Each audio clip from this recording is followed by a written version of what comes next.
Incidenza dei positivi all'1,7%. Nessuno è morto in Sicilia per Covid. Diffidenza verso AstraZeneca. Ieri somministrate solo 37 dosi. Istituite 2 nuove zone rosse. Giuliana Amici. Dopo 9 mesi di continui e costanti bollettini che hanno scandito il numero dei morti per Covid, in Sicilia adesso non vi è stata alcuna vittima. L'ultima volta è accaduto il 26 settembre dell'anno scorso. I morti complessivamente nell'isola sono stati 5.928. I nuovi positivi al Covid sono 228 su 13.206 tamponi processati, con una incidenza all'1,7%. La regione è al secondo posto in Italia per numero di contagi giornalieri, dietro la Lombardia. Il numero degli attuali positivi è di 5.901, con una diminuzione di 102 casi rispetto al precedente report. I guariti sono 330. Negli ospedali ricoverati sono 318, 10 in meno, e quelli nelle terapie intensive sono 35, una in meno.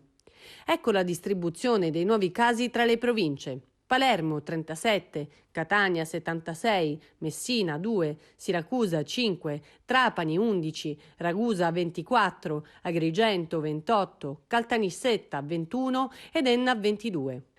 Nel frattempo la Fondazione Gimbe ha reso noti i dati relativi alla pandemia dal 9 giugno in poi. Risulta in miglioramento l'indicatore relativo ai casi positivi.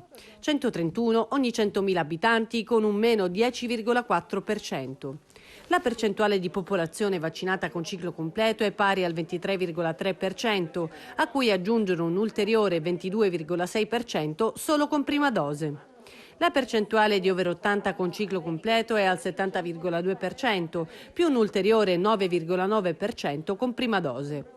Tra i 70 e i 79 anni il ciclo completo è al 46,4% e 28,6% solo con prima dose.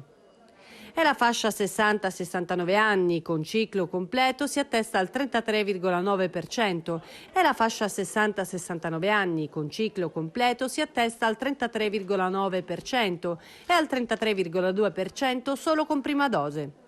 E in Sicilia sono appena giunte 27.900 fiale del vaccino AstraZeneca consegnate alle farmacie ospedaliere. Domenica prossima arriveranno 21.500 dosi di Moderna e 7.700 Janssen di Johnson & Johnson. E a proposito del vaccino AstraZeneca, nella sola giornata di ieri sono state 37 le prime dosi di vaccino somministrate ad over 60 senza fragilità e 1.900 le seconde dosi. È un trend che ormai dura da alcuni giorni e che testimonia la diffidenza dei siciliani verso il vaccino anglo-svedese. Infine il presidente della regione, Nello Musumeci, con propria ordinanza ha istituito 2 nuove zone rosse nei comuni di Troina e Valguarnera Caropepe, entrambi in provincia di Enna. Le restrizioni saranno in vigore da domani, sabato 19 giugno, al 24 giugno compreso.